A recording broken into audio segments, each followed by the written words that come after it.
आज हम electric flux और इलेक्ट्रिक फील्ड के बारे में बात करेंगे, फील्ड लाइंस के बारे में, और फिर मैं कंडक्टर की प्रॉपर्टी सिखाऊंगा। लेकिन आज के क्लास में उठे हुए सवालों का तुरंत जवाब नहीं मांगना है, तुरंत नहीं, इंपेशेंट नहीं होना है। क्लास के बाद अच्छे से रिवाइज करके इन क्वेश्चंस के बारे में एक बार ढंग से सोचना, तो बहुत सारे आंसर आपको खुद ही पता चल जाएंगे। Electric field lines, to visualise electric field,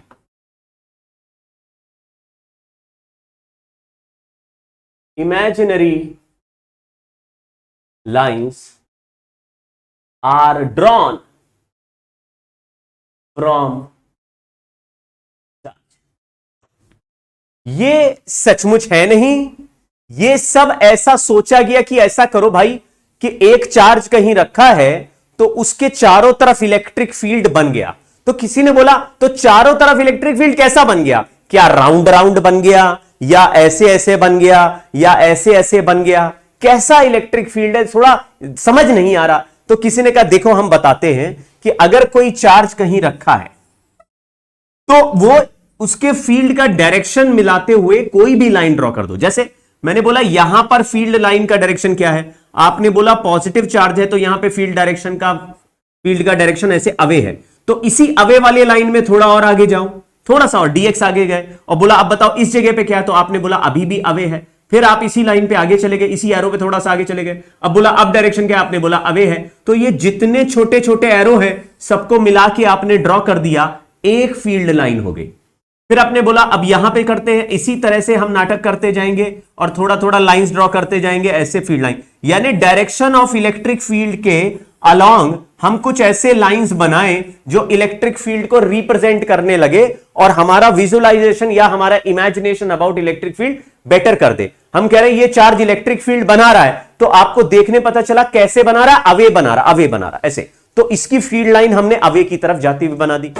इसी तरह से हम नेगेटिव चार्ज की बात करेंगे तो आप कहेंगे भाई इधर तो चार्ज का फील्ड लाइन ऐसे टुवर्ड्स आना चाहिए क्योंकि इसका फील्ड तो टुवर्ड्स द चार्ज होता है। तो इस तरह के कुछ लाइंस को आप अपनी मर्जी से ड्रॉ कर दीजिए। लेकिन सर ये कितनी लाइंस ड्रॉ करनी होती हैं? अरे इमेजिनरी है रे, कितनी भी इमेजिन करके ड्रॉ कर लो। तो क्या 10 ड्रॉ करें काम चल जाएगा? 10 क्या 20 ड्रॉ करो, 5 ड्रॉ करो, 8 ड्रॉ करो, इससे कोई फर्क नहीं पड़ता। लेकिन कुछ ऐसी प्रॉपर्टीज हैं जो इस फील्ड लाइन को ड्रॉ करके अटैच हो गई हैं और उन प्रॉपर्टीज को अभी हम सीखते हैं एक एक करके। तो आपको क्या लिखना है? To visualise electric field, imaginary lines are drawn from a charge. ठीक है, अब हमने कुछ प्रॉपर्टीज हैं उनको आपको लिखते चलना है, डायग्राम बनाते चलना है, जैसा स्लाइड में है वैसा नोट करते चलना है। मैं आपको समझाता भी जाऊंगा, लेकिन ये जो पॉइंट है ये आप अपने नोट्स में जरूर लिख लें, एक बार रिवाइज करेंगे हमेशा दिमाग में रहेंगे।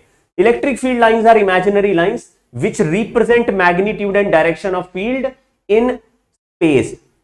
कहीं पर भी फील्ड लाइन बनी हुई है तो आपको उससे इलेक्ट्रिक फील्ड का इमेजिनेशन पता चलेगा। जहां पर फील्ड लाइन है ही नहीं, आप कह सकते हैं वहां तो फील्ड ही नहीं है। जहां पे फील्ड लाइन है वहां पे कह सकते हैं भाई यहां पे इलेक्ट्रिक फील्ड है। लेकिन कोई कहे आपसे कि भाई इस इलेक्ट्रिक फील्ड लाइन से इलेक्ट्रिक फील्ड के बारे में क्या पता चलता है, तो आप कहेंगे दो चीजें पता चलती है। एक इसका मैग्नीट्यूड का आइडिया लगता है, दूसरे इसके डायरेक्शन का भी आइडिया लग जाता है। हमको पता चल जाता है इलेक्ट्रिक फील्ड किस तरफ है। जैसे यहां पे आपने एक डायग्राम देख रखा है, P पॉइंट पे लाइंस दूर दूर है और Q पॉइंट पे लाइंस पास पास है। तो आप एक बात कह सकते हैं, जहां लाइंस नजदीक नजदीक होंगी, डेंसिटी ज्यादा होगी, वहां इलेक्ट्रिक फील्ड स्ट्रॉन्गर होगा। यानी यहां पर चार्ज रखोगे तो फोर्स ज्यादा लगेगा और यहां पर कोई चार्ज रखोगे तो फोर्स कम लगेगा। ये इलेक्ट्रिक फील्ड कौन बना रहा है? कोई चार्ज बना रहा होगा, हमें नहीं दिख रहा है, लेकिन इलेक्ट्रिक फील्ड लाइंस दिख रही है।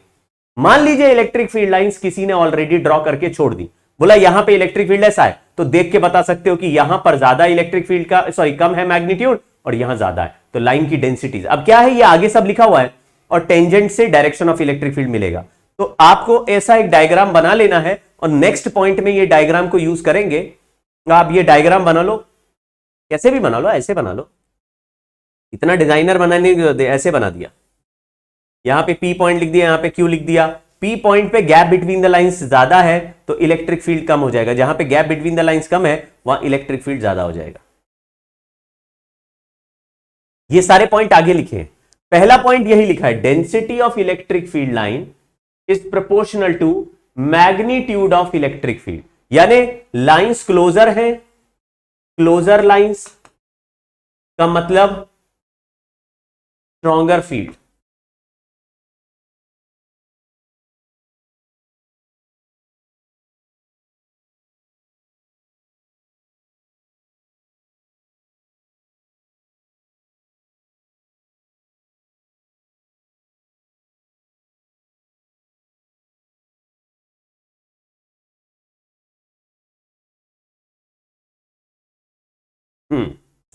दूसरा, tangent at electric field lines represent direction of electric field.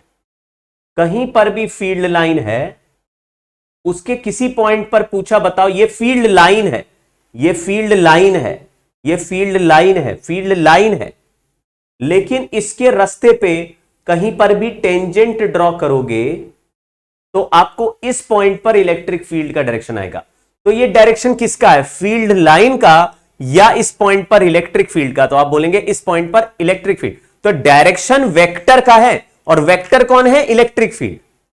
ये जो क्वांटिटी जिसको बता रहा वो इलेक्ट्रिक फील्ड है। लाइंस पर टेंजेंट लगाओगे तो आपको किसी पॉइंट पर इलेक्ट्रिक फील्ड का डायरेक्शन मिल जाएगा।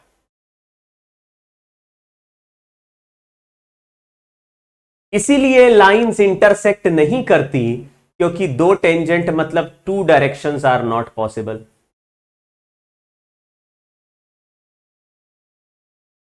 ये तो बहुत पुराना और फेवरेट हमारा पॉइंट है। ये 10th 12th में भी याद रहता है, 12th में भी पढ़ाया जाता है स्कूल में, कस के याद रहता है। इसलिए ज्यादा जो चीज याद है उनको ज्यादा फोकस करने की जरूरत नहीं है, वो कौन सा भूल जाओगे।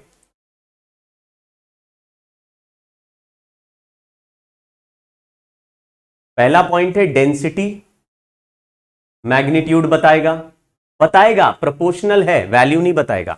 आपने नहीं कहना एक दो लाइन के बीच में डिस्टेंस 1 मिलीमीटर है और इधर दो लाइन के बीच में डिस्टेंस 2 मिलीमीटर है, तो 2 मिलीमीटर वाला इलेक्ट्रिक फील्ड आधा हो गया, 1 मिलीमीटर वाला डबल हो गया। ऐसा कुछ नहीं है, हम वैल्यू नहीं बता रहे, हम ये बता रहे हैं कि कंपैरिजन कैसे करेंगे। अगर जहां लाइंस पास पास है वहां स्ट्रॉन्गर फील्ड होगा, और जहां पे लाइंस दूर दूर है वहां वीकर फील्ड होगा। केवल यही बात हो रही है।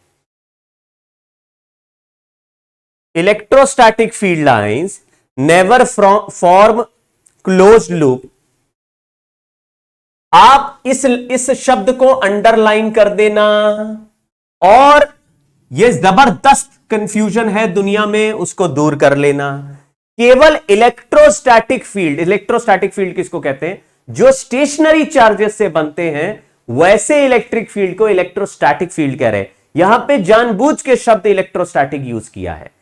तो इलेक्ट्रोस्टैटिक फील्ड कंजर्वेटिव है, कभी क्लोज लूप फॉर्म नहीं करते। लेकिन मैंने नेक्स्ट पॉइंट पे यह जानबूझ के लिखा है कि अगर कोई ये स्टेटमेंट इलेक्ट्रिक फील्ड के लिए बोले तो स्टेटमेंट गलत हो जाएगा। देखो लिखा हुआ, please note that there is another electric field generated in time varying magnetic field. This electric field is called induced electric field. जब इंड्यूस्ड ईएमएफ वाला चैप्टर पढ़ेंगे तो वहां पे टाइम वेरिंग मैग्नेटिक फील्ड में एक इंड्यूस्ड इलेक्ट्रिक फील्ड होगा। इस इंड्यूस्ड इलेक्ट्रिक फील्ड में क्लोज्ड लूप बनेंगे।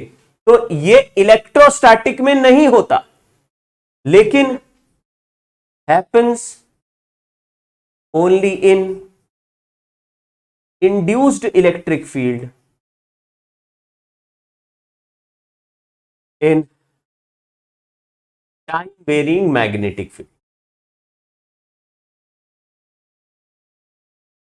इस बात को अपने दिमाग में रखना। कोई कहता है इलेक्ट्रिक फील्ड का ऐसा कर्व, ऐसा लूप आ सकता, फील्ड लाइन ऐसी दिख सकती है, बोलो दिख सकती है, लेकिन ये इंड्यूस्ड इलेक्ट्रिक फील्ड है। तो अगर केवल इलेक्ट्रिक फील्ड लिखा है तो फिर ये स्टेटमेंट गलत हो जाएगा। मतलब ये स्टेटमेंट कहेगा कि इलेक्ट्रिक फील्ड क्लोज लूप भी बन सकते हैं, इलेक्ट्रिक फील्ड ओपन भी रह सकते हैं, लेकिन इलेक्ट्रोस्टैटिक फील्ड जो स्टेशनरी चार्जेस से बनती है उसमें केवल ओपन लाइंस होती हैं, क्लोज लूप्स नहीं होते।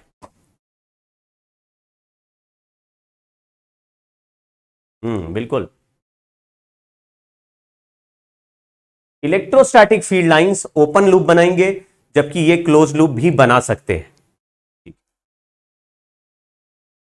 इलेक्ट्रिक फील्ड, ठीक है, electric field lines are absent in conductor, ये अभी सीखेंगे, अभी बाद में करेंगे, बीएमके लिख दिया, बाद में करेंगे। इलेक्ट्रिक फील्ड लाइंस कंडक्टर के अंदर नहीं होते, ये इलेक्ट्रोस्टैटिक फील्ड लाइंस हैं।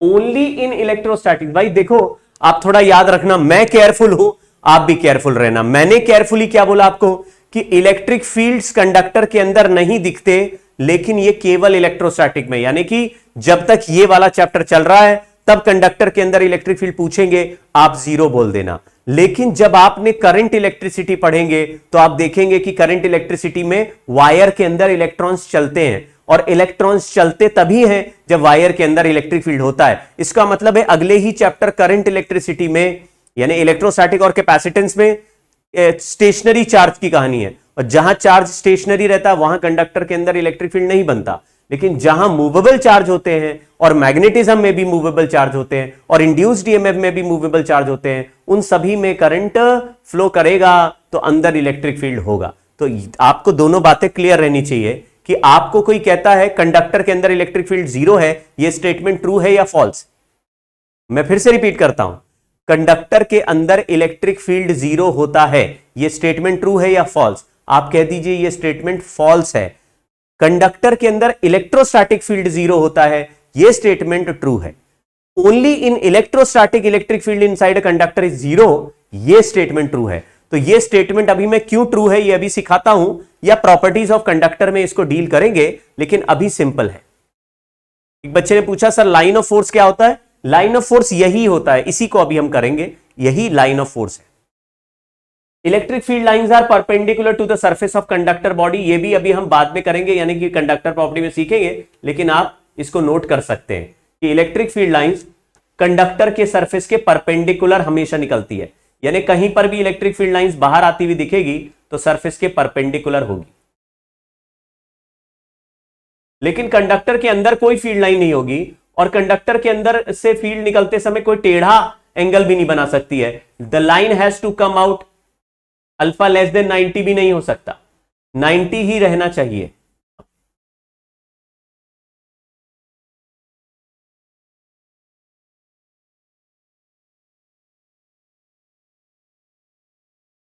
दूसरा ये एक इंपॉर्टेंट बात है कि पॉजिटिव चार्ज से फील्ड लाइन को इमर्ज करते हुए बनाएंगे, यानी कि ऐसा मानेंगे कि फील्ड लाइन पॉजिटिव चार्ज से स्टार्ट होती है, और नेगेटिव चार्ज क्योंकि फील्ड को अपने अवे टूवर्ड्स बनाता है, तो फील्ड लाइन नेगेटिव चार्ज पे जाके खत्म हो जाती है, यानी टर्मिनेट हो जाती है।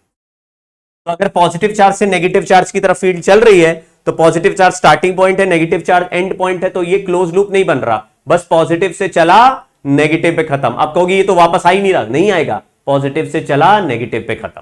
तो एक स्टार्टिंग पॉइंट भी होता है फील्ड का और एक एंड पॉइंट। आप बोलेंगे सर ये अकेला पॉजिटिव चार्ज रखा है तो फिर इसका तो स्टार्टिंग पॉइंट है लेकिन एंड पॉइंट नहीं है, तो ये लाइन एक्सटेंड होती जाएगी और इंफिनिटी पे जाके टर्मिनेट हो जाएगी, यानी कि इसका करस्पॉन्डिंग नेगेटिव चार्ज हम इंफिनिटी पे कहीं ऐसा इमेजिन कर लेंगे। तो सर ये जो नेगेटिव चार्ज ये फील्ड लाइन को टर्मिनेट तो कर रहा है, लेकिन ये फील्ड लाइन आ कहां से रही है, कोई इनका पॉजिटिव चार्ज तो होना चाहिए। तो आप कहोगे जब अकेला कोई चार्ज रखा है तो उसको आने के लिए या उससे निकलने वाली फील्ड लाइन फिर एंड पॉइंट उनका इंफिनिटी होगा, मतलब these lines are actually coming straight from infinity and the charge which is projecting that field line is a positive charge kept at infinity। आप ऐसा इमेजिन कर लो इंफिनिटी पे कोई charge है जो फील्ड लाइन फेंक रहा है और ये फील्ड लाइंस में से कुछ लाइन इस चार्ज पे आके टर्मिनेट हो गई हैं।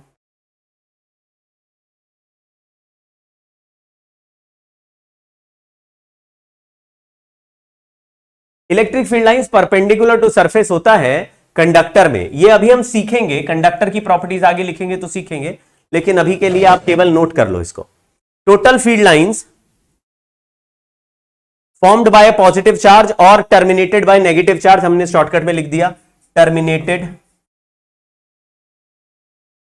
Bye a negative charge is proportional to amount of charge. जैसे अगर मैंने ये बोला कि मेरे पास एक चार्ज Q है और Q से 1 2 3 4 4 लाइंस निकल रही है, अगर मैं यहां पे 2q चार्ज रखूं सेम कहानी में और आपको प्रोपोर्शनलिटी लगाऊं तो आप कहेंगे भाई 2q से ज्यादा नंबर ऑफ फील्ड लाइंस बनानी पड़ेगी। तो ऐसे नहीं कि 4 की 8 बना दो, 4 की 8 बना दोगे तो और अच्छा है, लेकिन अगर आप एग्जैक्ट प्रोपोर्शनैलिटी नहीं भी चला रहे तो आप कहेंगे छोटा चार्ज मतलब छोटी फील्ड लाइन बनाएगा और ज्यादा बड़ा चार्ज है तो ज्यादा फील्ड लाइन बनाएगा। आप ऐसे यूनिटरी मेथड से भी कर सकते हैं कि एक चार्ज Q से अगर 4 फील्ड लाइन बनती है तो चार्ज 2Q से उसमें Q और Q के 2 टुकड़े हो गए, एक Q बोलेगा मेरी भी 4, दूसरा Q बोलेगा मेरी 4, तो टोटल आपको फील्ड लाइन 8 बनती हुई दिखेगी। तो ये दोनों अपनी अपनी कहानी बता रहे हैं। ये कह रहा है कि मेरे हिसाब से जितनी फील्ड लाइन बने, अब क्योंकि ये इमेजिनरी लाइंस है, इनका कोई नंबर फिक्स नहीं है, तो आप अपने इमेजिनेशन में किसी कहानी में कुछ भी फील्ड लाइंस बनाएंगे तो उससे बड़े चार्ज की ज्यादा फील्ड लाइन बनाएंगे, उससे छोटे चार्ज की कम फील्ड लाइन बनाएंगे। यानी फील्ड लाइंस को देख के कई बार हमें आइडिया लग जाएगा कि दो चार्ज बराबर मैग्नीट्यूड के हैं या एक बड़ा या छोटा है।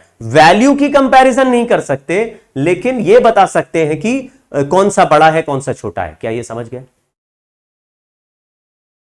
दोनों का वैल्यू कंपैरिजन नहीं कर सकते, ऐसे नहीं कह सकते एक चार्ज ने 4 फील्ड लाइन बनाई दूसरे ने 7 बनाई तो इनका वैल्यू का रेशियो क्या 4/7, ऐसा नहीं। वैल्यू कंपैरिजन नहीं करना है। क्या करना है, 7 जो फील्ड लाइन बना रहा है वो 4 ज्यादा है, 4 जो बना रहा है वो कम है। एक कहानी में अगर देख, एक ही पिक्चर में अगर 2 चार्ज बने और बोल रहा है ये बड़ा कि ये बड़ा, तो आप बोलोगे ज्यादा फील्ड लाइन वाला चार्ज का वैल्यू भी ज्यादा होगा, एक ही कहानी।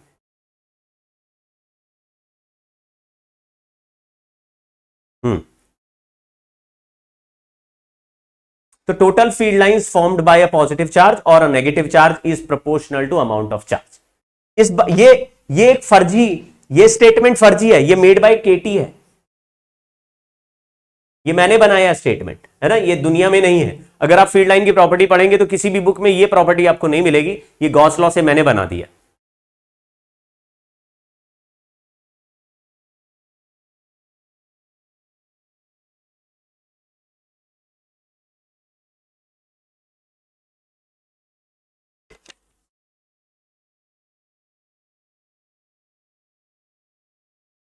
सवाल पूछा जा रहा है कि सर इलेक्ट्रिक फील्ड और इलेक्ट्रिक फील्ड लाइंस में क्या डिफरेंस है?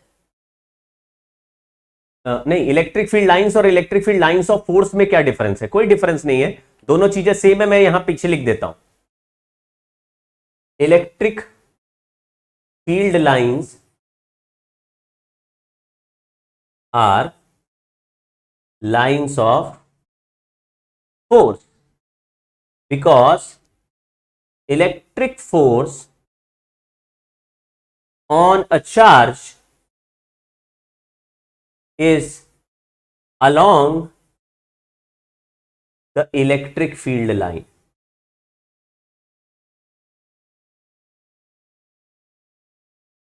यानी कि एक्सेलरेशन हमेशा इलेक्ट्रिक फील्ड लाइन के अलोंग होगा, इलेक्ट्रिक फील्ड लाइन के अलोंग।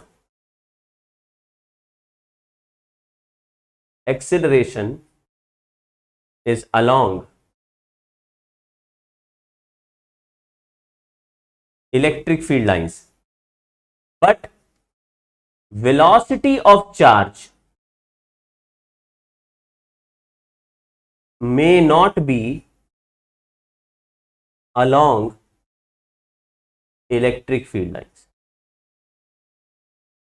अगर कहीं पर इलेक्ट्रिक फील्ड लाइन स्ट्रेट है और चार्ज को रेस्ट से छोड़ दिया तो चार्ज जिस डायरेक्शन में चल रहा है, यानी चार्ज अगर पॉजिटिव चार्ज है और इलेक्ट्रिक फील्ड लाइन सामने की तरफ बनी हुई है राइट में, तो फोर्स भी राइट में लगेगा, वेलोसिटी भी राइट में गेन होगा। ऐसा लगेगा कि वेलोसिटी इलेक्ट्रिक फील्ड लाइन के पैरेलल है।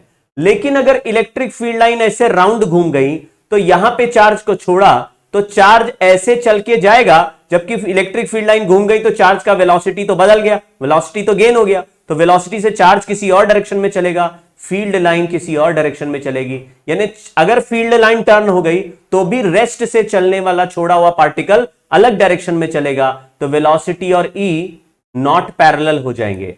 आपको यह ध्यान रखना है कि फील्ड लाइन ने पार्टिकल को चलाने का ठेका नहीं लेगा, केवल फोर्स लगाने का ठेका लिया है।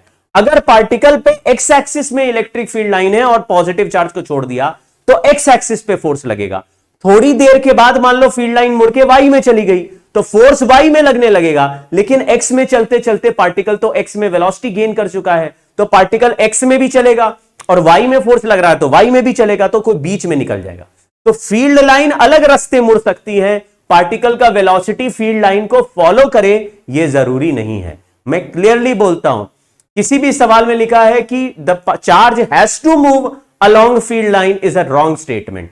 कोई कहता है कि फील्ड लाइन पे पार्टिकल का वेलोसिटी हो सकता है, हो भी सकता है, नहीं भी हो सकता है।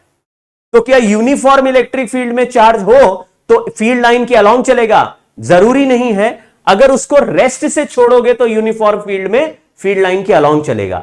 लेकिन अगर तुमने प्रोजेक्टाइल की तरह कहीं फेंक दिया, तो प्रोजेक्टाइल मोशन में हमने पढ़ा था कि प्रोजेक्टाइल मोशन में पार्टिकल अंडर ग्रेविटी चलता तो जी तो नीचे होता है, और पार्टिकल का ऐसा तो टेढ़ा मोशन हो जाता है।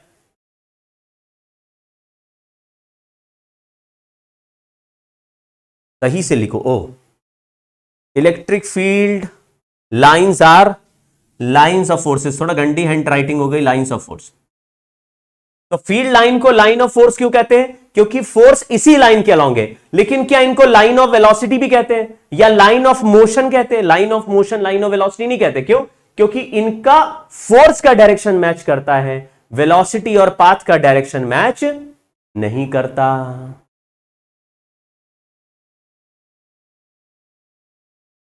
मान लीजिए एक जगह पर फील्ड लाइन एक्स एक्सिस में है, फील्ड लाइन एक्स एक्सिस में, यहां पे चार्ज को अगर मैं रख दूं तो उस पे फोर्स एक्स एक्सिस में लगेगा, पॉजिटिव चार्ज है, फोर्स एक्स में लगेगा।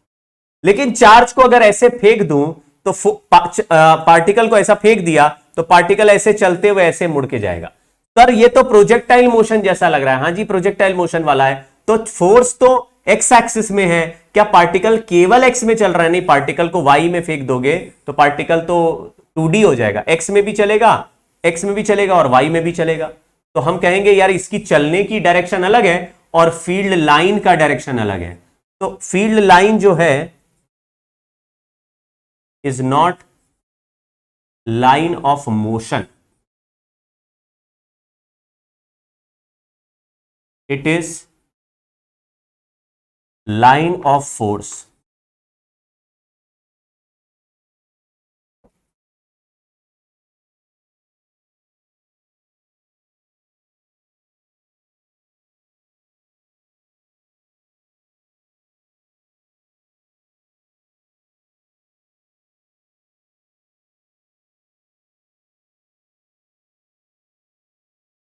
इलेक्ट्रिक फील्ड क्या है और इलेक्ट्रिक फील्ड लाइन क्या है, इनमें क्या डिफरेंस है? इलेक्ट्रिक फील्ड किसी एक पॉइंट पर फोर्स का डायरेक्शन है या मैग्नीट्यूड बताने का काम करेगा, जबकि सारे पॉइंट पर डायरेक्शन को जोड़ के एक लाइन बना दो तो स्पेस में एक इमेजिनेशन ऑफ इलेक्ट्रिक फील्ड है। जैसे मैंने बोला एक चार्ज, ये चार्ज है कोई, यहां पर इलेक्ट्रिक फील्ड बताओ, यहां पर बताओ, तो यहां पर मैं एक एरो बनाऊंगा, एक एरो बनाऊंगा, वो एक जगह का इलेक्ट्रिक फील्ड है। लेकिन इस एरो के आगे वाले पॉइंट पर भी एक एरो होगा, पीछे वाले पॉइंट पर भी एक एरो होगा, उसके पीछे भी एक एरो होगा, तो सारे एरोस को आपस में जोड़ के एक कॉन्टिन्यूअस पाथ बना दूंगा। ये पूरा पाथ फील्ड लाइन है। समझ गए क्या? एक ट्यूब में पानी फ्लो हो रहा है तो पूरे ट्यूब टैप से निकल के ट्यूब ऐसे ऐसे घूमा, यहां गया, वहां गया, वहां गया, वहां गया, और तुमने हाथ में पकड़ा हुआ है, तो वहां से वहां तक तुम देखोगे कि टैप ओपन करने पर वाटर पार्टिकल ट्यूब के अंदर घूम रहा है, वो ऐसे ऐसे घूम के गया, इधर आया, उधर आया, उधर आके फिर टैप से बाहर आ गया, सॉरी तुम्हारे ट्यूब के एंड से बाहर आ गया। तो जो रास्ता फ्लो पूरा रास्ता बना लो, यही फील्ड लाइन है। पूरा रास्ता बना लिया फील्ड लाइन। और जब बाहर आते समय तुमने जो वेलोसिटी देखा वो एक पॉइंट का इलेक्ट्रिक फील्ड है। हर समय उसके पास कोई मोशन है, वो सारा मोशन अभी ऐसे करके अलग अलग डायरेक्शन में ड्रॉ करे। तो दोनों चीजों में अंतर है। सारा फील्ड को ऐड करके लाइन बना दिया, सबको जोड़ जोड़ के एक रास्ता बना दिया, उसको बोल रहे हैं फील्ड लाइन। पूरे स्पेस में दिखेगा।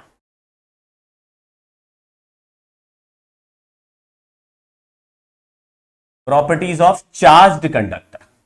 चार्ज कंडक्टर मतलब एक कंडक्टर हमने लिया और उस पे चार्ज क्यू डाल दिया। ये आइसोलेटेड है। आइसोलेटेड का मतलब है इस कंडक्टर के अगल बगल में कुछ और चार्ज या कंडक्टर या कोई और ऑब्जेक्ट नहीं है। Property number 1। इस कंडक्टर को चार्ज दे देने से यह चार्ज इसके आउटर सरफेस पे स्प्रेड हो जाता है। आज मैंने जो आपको एक राइटअप भेजा उसमें कंडक्टर की प्रॉपर्टी थी, उसमें यह लिखा हुआ था,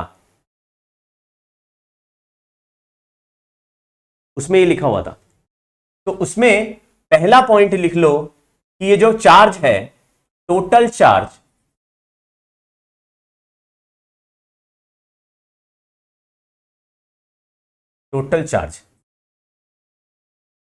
stays on outer surface of conductor। दूसरा, net electric field inside the conductor is zero everywhere। आप सारे पॉइंट लिखते चलना। अब ध्यान देना, जब मैं कंडक्टर की प्रॉपर्टी पढ़ा रहा हूं तो एक भी सवाल का जवाब नहीं दूंगा। पहले सारी प्रॉपर्टी सुन लो, उसके बाद आपके ज्यादातर क्वेश्चंस के जवाब किसी ना किसी पॉइंट से आपको आ जाएंगे, किसी ना किसी पॉइंट से उसके जवाब आपको मिल जाएंगे। किसके? सारी प्रॉपर्टी पहले सुन लो उसके बाद, ठीक है। तो आप बिना प्रॉपर्टी सारी सुने, क्योंकि हो सकता है यहां से आपके दिमाग में एक सवाल आए, फिर आप उसको काटने के लिए देखोगे तो आगे एक पॉइंट लिखा होगा, तो फिर वो पढ़ने के बाद आप कहोगे हाँ यार ये तो इसमें जवाब यहां से निकल आ रहा है, ठीक है। तो आप समझना क्या हो रहा है। इन electric field inside the conductor is zero everywhere. इसका लॉजिक ये है कि कोई भी चार्ज अगर अंदर भी डालोगे तो चार्ज सारा रिपेल होता है, रिपल्शन से ये चार्ज एक दूसरे से दूर भागेगा। अब दूर भागते भागते कहां तक जा सकता है? आप बोलेंगे सबसे दूर तो सरफेस वाली जगह है। अगर अंदर कहीं पर भी रहता है तो ये दूर भाग भाग के एक दूसरे से दूर जाएगा, तो सरफेस है। तो सरफेस पे स्प्रेड क्यों हो सकता है? होता है एक ही जगह बैठा रहे, क्योंकि एक जगह बैठेगा तो वहां से भी दूर भागेगा, पूरे सरफेस पे स्प्रेड होना पड़ेगा। दूसरा यह है कि ये चार्ज स्प्रेड हो के कुछ ऐसा करता है कि इनका आपस का फील्ड अंदर हर जगह कैंसिल हो जाए। यानी यहां पे कोई भी पॉजिटिव चार्ज होगा, क्या वो अंदर इलेक्ट्रिक फील्ड नहीं बनाएगा? आपको बोलना है बनाएगा, क्योंकि ये सुपरपोजिशन प्रिंसिपल है और ये बोलता है इंडिविजुअल चार्ज की फील्ड कहीं जीरो नहीं होती। अगर मैं यहां पे डीक्यू चार्ज ले लूं और पूछूं डीक्यू की वजह से अंदर इलेक्ट्रिक फील्ड कितना बनेगा, तो आपको फॉर्मूला बोलना के डीक्यू बाय आर स्क्वायर। लेकिन इस डीक्यू की फील्ड को कौन कैंसिल कर देगा? उसके डीक्यू के अलावा जो सरफेस पे चार्जेस हैं वो भी अपनी अपनी फील्ड अंदर बना रहे होंगे और सब फील्ड मिला के अंदर जीरो हो जाएगी। अंदर जीरो क्यों सारी फील्ड हो जाएगी? क्योंकि जो भी फील्ड बाहर से अंदर की तरफ बनती है वो अंदर के इलेक्ट्रॉन्स को भी डिस्प्लेस करती है। तो अंदर के इलेक्ट्रॉन्स भी डिस्प्लेस होके ऐसी सिचुएशन, ऐसी जगह क्रिएट करते हैं, मतलब तब तक डिस्प्लेस होते रहते हैं ये चार्ज, तब तक एक दूसरे को रीअरेंज करते रहते हैं जब तक इनका इफेक्ट अंदर जीरो ना हो जाए, तभी तो रुकेगा। तो इलेक्ट्रोस्टैटिक में चार्ज रुका हुआ है, अंदर भी कोई मूवमेंट नहीं हो रहा है, इसका मतलब है अंदर नेट इलेक्ट्रिक फील्ड जीरो हो गई है। तो दूसरा, अंदर इलेक्ट्रिक फील्ड जीरो। ये इलेक्ट्रोस्टैटिक है, यानी चार्ज्ड कंडक्टर है, इसमें चार्ज अब एक बार डल गया तो ये चार्ज सरफेस पे रुका हुआ है, अब मूव नहीं कर रहा। तीसरा कि ये जो इलेक्ट्रिक फील्ड है, electric field on the surface, यानी कंडक्टर के बाहर के सरफेस पे, is sigma by epsilon naught perpendicular to surface. अब इसमें ये कोई भी कंडक्टर हो, कंडक्टर के सरफेस पे, तो मैंने बोला यहां पे अगर चार्ज डेंसिटी सिग्मा 1 है तो यहां पे इलेक्ट्रिक फील्ड का वैल्यू क्या होगा? सिग्मा 1 बाय एप्सिलॉन नॉट होगा। ये फील्ड हमेशा सरफेस के परपेंडिकुलर ही रहेगा। इस पॉइंट पर चार्ज डेंसिटी का वैल्यू सिग्मा 2 है, तो यहां पे फील्ड का वैल्यू क्या होगा? आपको बोलना है सिग्मा 2 बाय एप्सिलॉन नॉट होगा, और ये फील्ड इस पॉइंट पर परपेंडिकुलर होगा। ऐसे ही सिग्मा 3, सिग्मा 4, सिग्मा 5, सिग्मा 6, सब जगह पर फील्ड जो आउटसाइड दिख रहा है। देखो एक कंडक्टर में बाहर से देखोगे तो सरफेस पे चार्ज चिपके हुए हैं और उन चार्ज के ऊपर फील्ड बन रहा है जस्ट आउटसाइड। अगर आप जस्ट इनसाइड जाओगे तो नेट जीरो बोलोगे, यानी अंदर के किसी भी पॉइंट पे जीरो बोलोगे, बाहर के किसी भी पॉइंट पर फील्ड का value sigma by epsilon not और परपेंडिकुलर टू सरफेस। सिग्मा है सरफेस चार्ज डेंसिटी, ये हमने पढ़ा हुआ है charge density, surface charge density at any point. तो आपका सवाल अब ये हो सकता है, तो क्या सर किसी भी कंडक्टर में चार्ज डालेंगे तो उसका सिग्मा सब जगह सेम ही रहेगा? ऐसा भी नहीं, उसके लिए भी पॉइंट है। क्या पॉइंट है? कि sigma is proportional to 1/r और where r is radius of curvature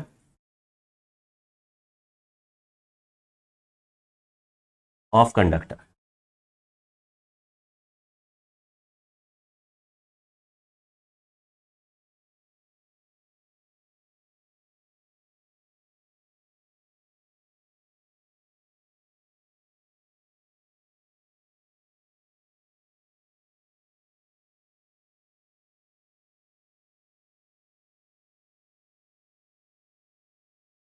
अगर हमने टेढ़ा मेढ़ा कंडक्टर लिया, ऐसे एक ऐसा कंडक्टर लिया, आप देखेंगे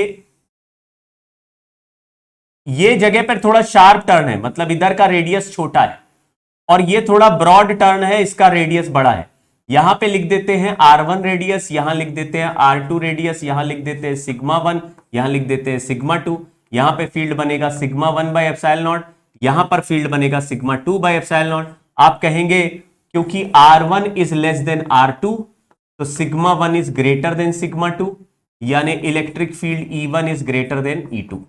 ये हमारा एक रिजल्ट आया, यहां E1 लिख दिया और इसको E2 लिख दिया।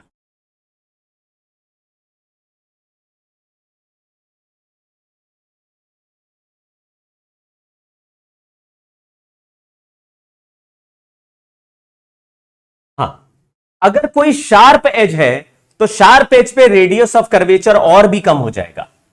रेडियस ऑफ कर्वेचर बिल्कुल जीरो हो जाएगा तो इलेक्ट्रिक फील्ड और सिग्मा इनफाइनाइट हो जाएगा।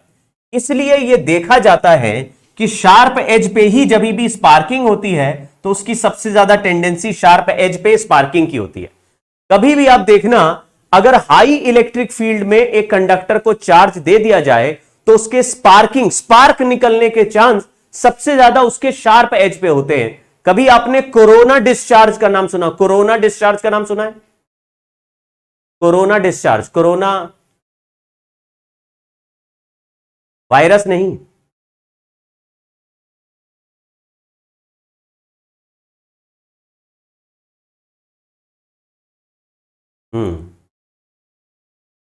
तो नुकीले कोरोना डिस्चार्ज में आपने सुना होगा, नहीं तो आप एचसी वर्मा में पढ़ना, कोरोना डिस्चार्ज के बारे में दिया है। कोरोना डिस्चार्ज एक ऐसा फिनोमेना है जहां पे कंडक्टर को शार्प एज बनाते हैं और उसको थोड़ा सा एक्स्ट्रा चार्ज दे देते हैं तो वहां से चार्ज हवा में उड़ता है, डिस्चार्ज होता है। वो कहानी में चार्ज तभी हवा में उड़ता है क्योंकि शार्प एज पे वो जो रेडियस ऑफ कर्वेचर है, बहुत जैसे नुकीले नाखून है किसी के और वहां पे मेटल का शार्प एज बना के रखा है, या आपने किसी ब्लेड पे या चाकू पे आपने चार्ज डाल दिया तो चाकू का जो एज होगा वहां से डिस्चार्जिंग चालू होगी अगर आप चार्ज बढ़ाते चले जाएंगे। तो आप एक बार कोरोना डिस्चार्ज चाहो तो एचसीवी से पढ़ना, हमारे सिलेबस में नहीं इसलिए ज्यादा काम नहीं कर रहे, लेकिन उसका भी लॉजिक यही है कि जहां पर शार्प एज होगा वहां सिग्मा इनफाइनाइट हो जाएगा। जहां सिग्मा इनफाइनाइट मतलब बहुत लार्ज हो जाएगा, ज्यादातर चार्ज की डेंसिटी वहां आ जाएगी, और जहां चार्ज बहुत ज्यादा हो जाएगा वहां पे इलेक्ट्रिक फील्ड भी बहुत स्ट्रांग हो जाएगा। और बहुत स्ट्रांग इलेक्ट्रिक फील्ड में अगर चार्ज रखोगे तो वो सरफेस से निकल के हवा में चला जाएगा। क्यों चला जाएगा ये भी बात करते हैं, इसको बोलते हैं डाइलेक्ट्रिक ब्रेकडाउन ऑफ एयर, हवा का डाइलेक्ट्रिक ब्रेकडाउन। हाँ बिल्कुल बिल्कुल, sigma proportional to 1/r, 1/r is radius of curvature of conductor.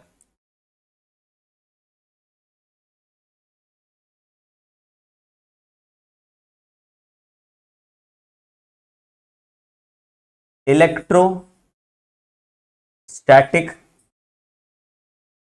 Pressure at any point PE is sigma square by 2 epsilon।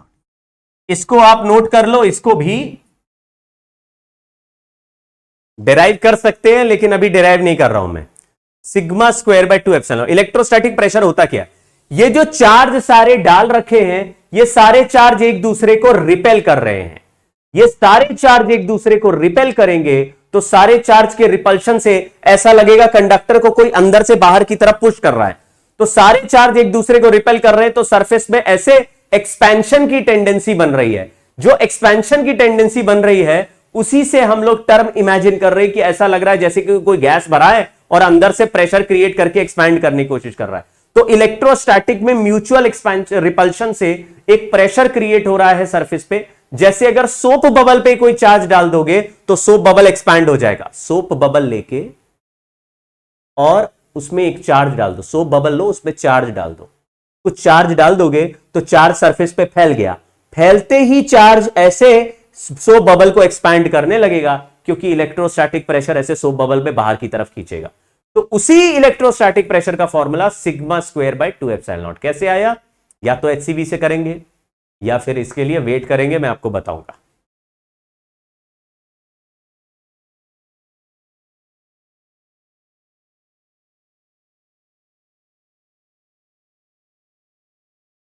अब ये सिग्मा बाय एप्सिलॉन नॉट वाला result कहां से आया, ये भी सवाल बच्चों का है। ये भी एक जेन्युइन सवाल है कि भाई ये कहां से आप रिजल्ट कहां से निकाल दे रहे हो। ये गॉस लॉ से आएगा, तो इसका रीजन गॉस लॉ है।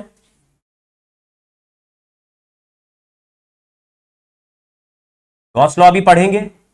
सिग्मा प्रोपोर्शनल टू 1/r कहां से आया, ये कहां से आया, इसका रीजन है potential.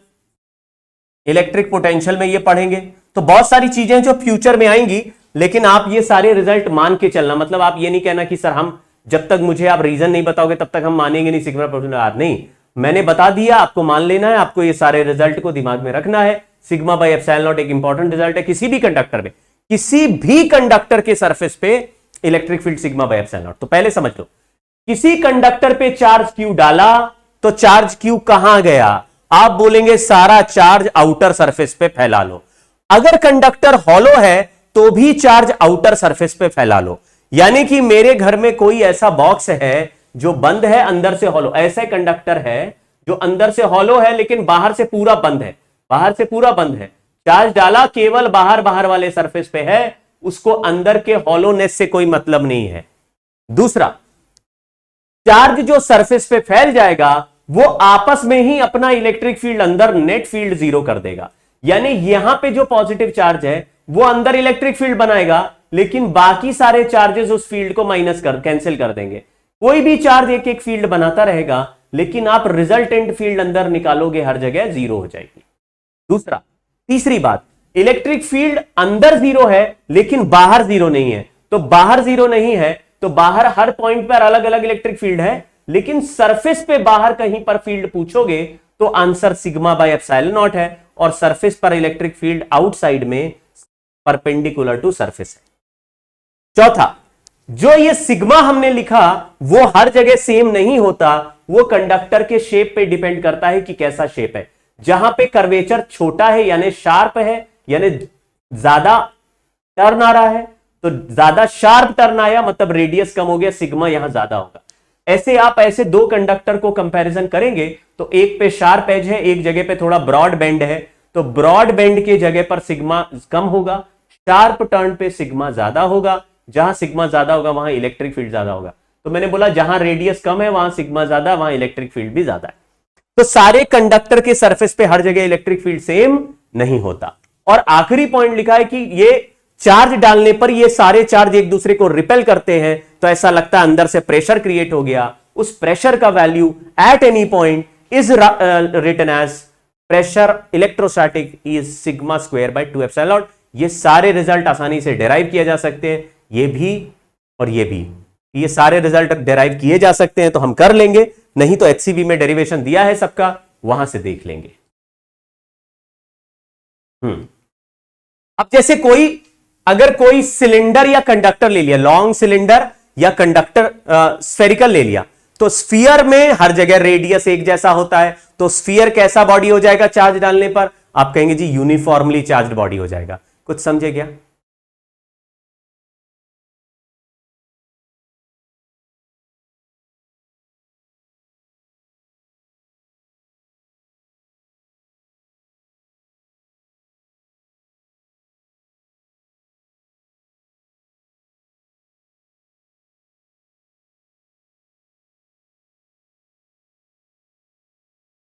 Net electric field to close surface, ठीक है, ये तो गॉस लॉ बता रहे हो। ठीक। ये 5-6 पॉइंट हमने कंडक्टर के बारे में लिख दिए हैं। ये कंडक्टर को बाहर से चार्ज दिया है, अंदर इलेक्ट्रिक फील्ड 0।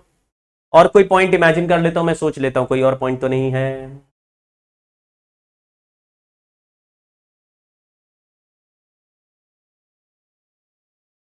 कोई और पॉइंट? दूसरा, conductor kept in external electric field.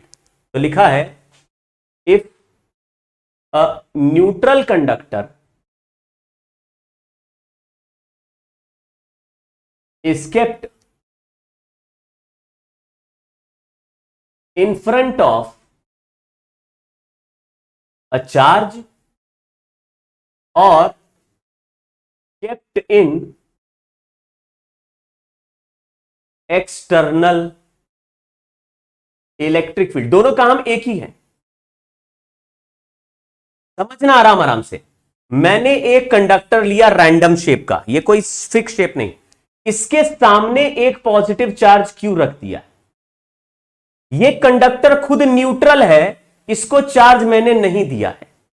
इसी तरह का एक सिचुएशन ऐसे कह सकते हैं कि एक एक्सटर्नल इलेक्ट्रिक फील्ड में, एक्सटर्नल इलेक्ट्रिक फील्ड था, उसमें एक न्यूट्रल कंडक्टर को मैंने रख दिया।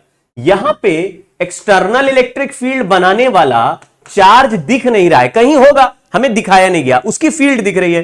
यहां पे फील्ड नहीं दिखाई गई, चार्ज ही बना दिया। आपने बोला अगर ये पॉइंट चार्ज है तो ये अपनी फील्ड लाइन बनाता होगा।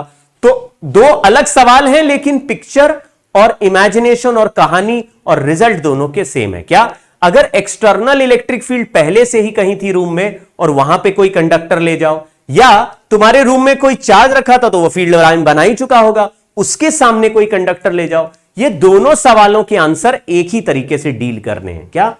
कि यहां से जो फील्ड लाइन चलेगी वो इसके अंदर नहीं घुस सकती है, क्योंकि कंडक्टर के अंदर इलेक्ट्रोस्टैटिक में नेट फील्ड हमेशा 0 है। तो फील्ड लाइन टर्मिनेट होगी सरफेस पे, यहां से फील्ड लाइन चलेगी और सरफेस पे टर्मिनेट होगी, यहां से फील्ड लाइन चलेगी, सरफेस पे टर्मिनेट होगी। यानी direction of electric field on the surface is always perpendicular. और यहां पे कैसा चार्ज इंड्यूस होगा? जो पॉजिटिव चार्ज से निकले हुए फील्ड लाइन को टर्मिनेट करेगा, इसका मतलब यहां पे जो चार्ज इंड्यूस होगा वो नेगेटिव होगा। तो मैंने क्या बोला, जिस रास्ते से फील्ड लाइन आ रही है उस रास्ते के सामने वाले सरफेस पे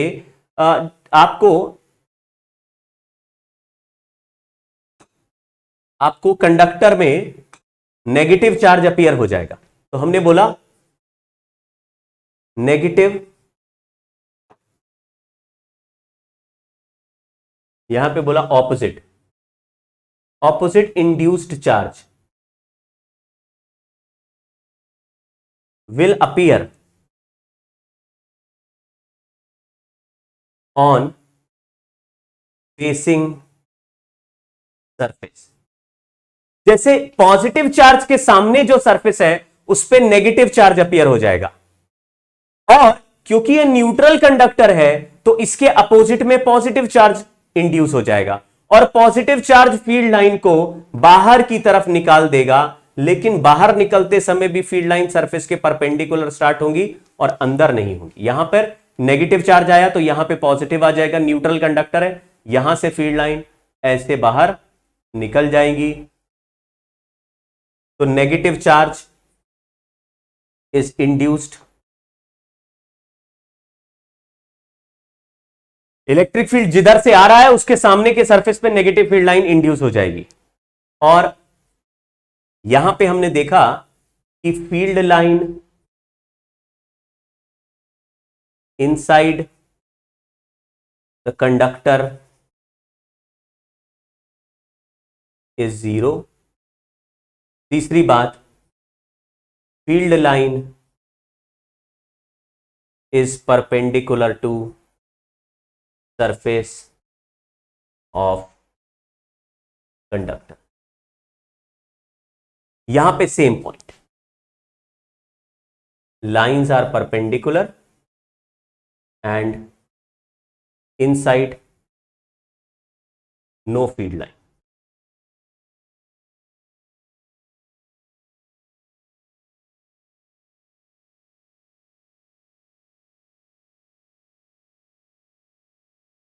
यहां से फील्ड लाइन आ रही है, किसी भी फील्ड लाइन आते हुए कंडक्टर के अंदर नहीं एंटर करेगी, तो कंडक्टर के अंदर नहीं एंटर करने का लॉजिक है कि कंडक्टर के अंदर एंटर नहीं करने देनी है, फील्ड लाइन यहां से आ रही है, तो कंडक्टर के अंदर नहीं एंटर कैसे करने नहीं दोगे, तो आप बोलोगे इसको यही टर्मिनेट करा देंगे, तो टर्मिनेट कराने वाले चार्ज का साइन नेगेटिव होता है।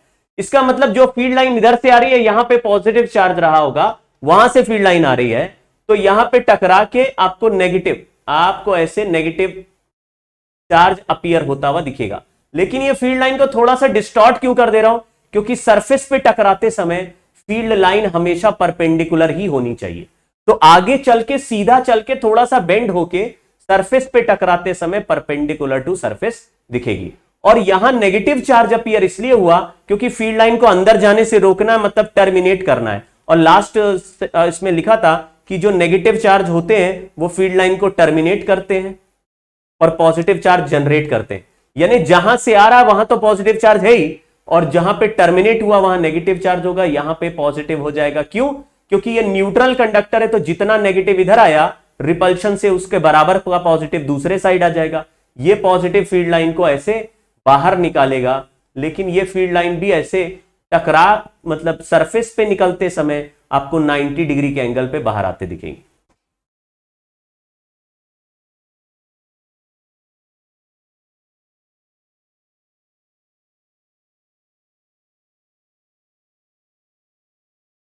न्यूट्रल है कंडक्टर, अगर न्यूट्रल है तो जैसा नेगेटिव चार्ज एक साइड आ गया उस वैसा, देखो ना, ये पॉजिटिव चार्ज अट्रैक्शन से इस कंडक्टर पे नेगेटिव चार्ज को अट्रैक्ट करेगा, तो कंडक्टर न्यूट्रल है, नेगेटिव चार्ज क्लोजर सरफेस पे आ गया तो पॉजिटिव चार्ज दूसरे साइड के सरफेस पे चिपक जाएगा, तो ये चार्ज ऐसे सेपरेट हो गए। नेट इलेक्ट्रिक फील्ड 0 है।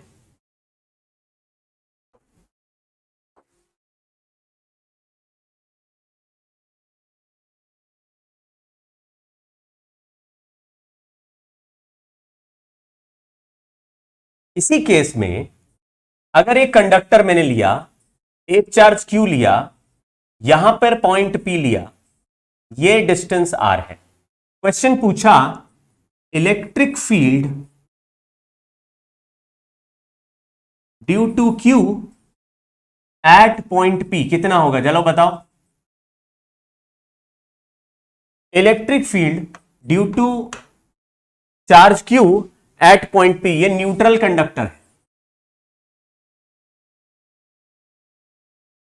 आपको पता है कंडक्टर के अंदर नेट फील्ड 0 होता है, तो electric field at point P due to, ये चार्ज Q का अंदर इलेक्ट्रिक फील्ड पहुंचेगा कि नहीं पहुंचेगा, ये चार्ज Q का अंदर इलेक्ट्रिक फील्ड पहुंचेगा कि नहीं पहुंचेगा, हमेशा पहुंचेगा। इलेक्ट्रिक फील्ड नेट 0 होता है। हाँ देखो, मैंने ये सवाल इसीलिए पूछा क्योंकि तुम लोग इतने लल्लू अभी कह रहे, कई बच्चे तुम में बोल रहे सर ये तो बहुत इजी चीजें पढ़ा रहे हो, और 90% लोगों का आंसर 0 लिखा हुआ है। नेट इलेक्ट्रिक फील्ड 0 है, इंडिविजुअल 0 नहीं। नेट इलेक्ट्रिक फील्ड में दो लोग हैं, एक चार्ज Q जो बाहर रखा है एक्सटर्नल फील्ड, और एक इंड्यूस्ड चार्जेस जो सरफेस पे जनरेट होंगे। और इंड्यूस्ड चार्जेस और बाहर वाले, यहां पर इंड्यूस्ड चार्जेस जनरेट होंगे। अब ये इंड्यूस्ड चार्जेस भी अंदर फील्ड बनाएंगे और बाहर वाला चार्ज भी अंदर फील्ड बनाएगा। नेट फील्ड 0 है, लेकिन बाहर वाला चार्ज इलेक्ट्रिक फील्ड कितना बनाता है, उसका आंसर हमने बचपन में ही पढ़ा, KQ/R²। ये फील्ड एज इट इज बनाएगा। आपको कभी भी इसमें 0 नहीं बोलना, आप ध्यान से समझ लो, सवाल पढ़ लो फिर आंसर करना। लिखा है electric field due to Q at point P। क्या वहां पे नेट इलेक्ट्रिक फील्ड पूछा? नहीं, केवल Q का पूछा, आंसर KQ/R² है। अगर मैं पूछूं इंड्यूस्ड चार्ज का फील्ड कितना है, अब आप बताइए कितना इंड्यूस्ड चार्ज का फील्ड होगा, जबकि नेट फील्ड 0 है, तो आप कहेंगे -KQ/R²। ये कहानी अगर किसी को समझ में आई तभी हमारा ये पढ़ना सक्सेसफुल है, नहीं समझ में आई तो खत्म।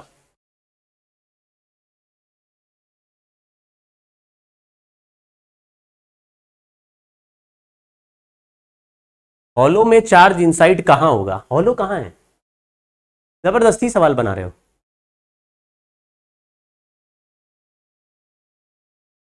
अभी तो आप कैसी बातें कर रहे हैं भाई। रोनित राज कह रहे हैं सर इंड्यूस्ड का मतलब क्या होता है? जब मैंने बाहर एक पॉजिटिव चार्ज रखा तो कंडक्टर के सामने वाले सरफेस पे चार्ज अट्रैक्शन से नेगेटिव अपीयर हो जाएगा। सर ये तो न्यूट्रल कंडक्टर है, न्यूट्रल कंडक्टर में भी फ्री इलेक्ट्रॉन्स होते हैं, सामने पॉजिटिव चार्ज रखोगे तो खिसक खिसक के चार्ज इस सरफेस पे नेगेटिव आ जाएगा और खिसक खिसक के इस सरफेस पे चार्ज पॉजिटिव आ जाएगा। अंदर कंडक्टर में चार्ज सेपरेट हो जाएंगे, जितना नेगेटिव इधर उतना पॉजिटिव, तो ये नेगेटिव पॉजिटिव मिलके अंदर इलेक्ट्रिक फील्ड बनाएंगे और वो उतना ही बनाएंगे जितना बाहर से बन रहा है।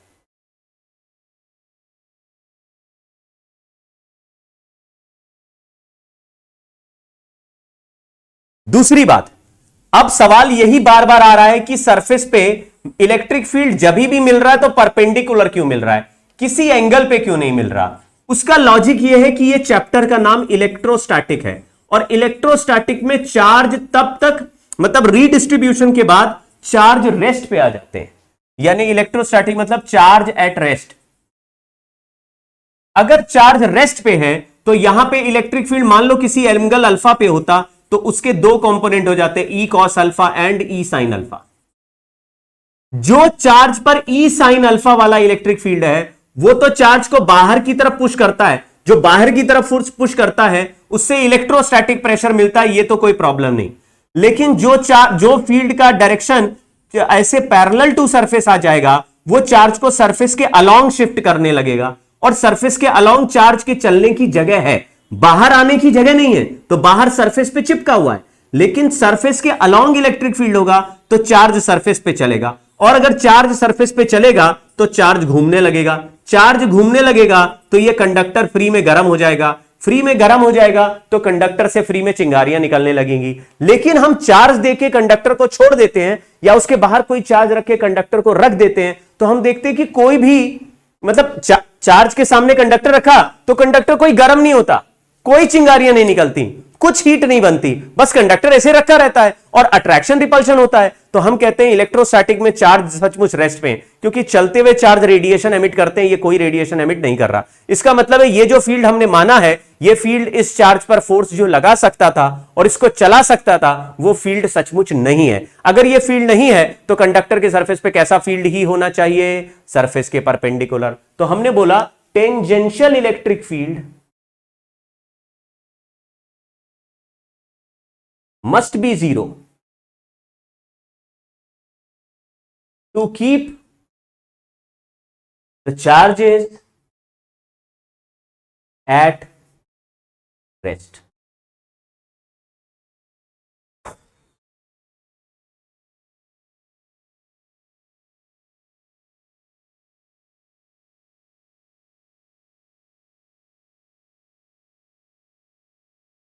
पिछले एग्जाम्पल में एक बच्चा पूछ रहा है कि सर ये मान लीजिए आपने हॉलो कंडक्टर लिया और बाहर से चार्ज डाला क्यू, तो हॉलो सरफेस पे चार्ज कहां है। मैंने यही बताया कि चार्ज हॉलो में कहीं जाएगा ही नहीं, चार्ज जो भी हमने बाहर से डाला वो किस सरफेस पर ही रहेगा, आउटर सरफेस पे। घूम नहीं रहा, बस ऐसे डाला ऊपर से और आउटर सरफेस पे ही है। अगर तुम अंदर से भी टच करा दोगे तो भी चार्ज निकल कहां पे रहेगा, आउटर सरफेस पे रहेगा। आप समझो, मान लीजिए हमारे पास एक ऐसा बॉक्स है, आपके घर में कोई ऐसा कंटेनर है जिसमें लड्डू रखे हुए हैं, वो कंटेनर में ऐसे डिब्बा रखा, मान लो स्टील का डिब्बा है जिसकी कुछ छोटी सी थिकनेस है और उसके अंदर लड्डू रखे।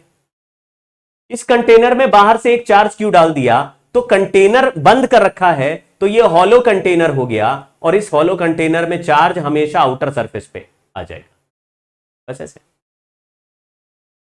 तो सर इनर में भी तो सरफेस है इसका, ये तो हॉलो कंटेनर है, अंदर भी तो सरफेस है, अंदर सरफेस है लेकिन चार्ज केवल आउटर सरफेस पे रहेगा।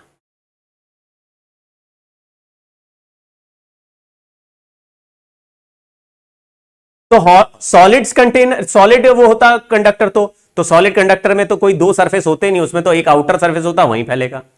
और सर इनर सरफेस भी है तो भी आउटर पे बैठेगा।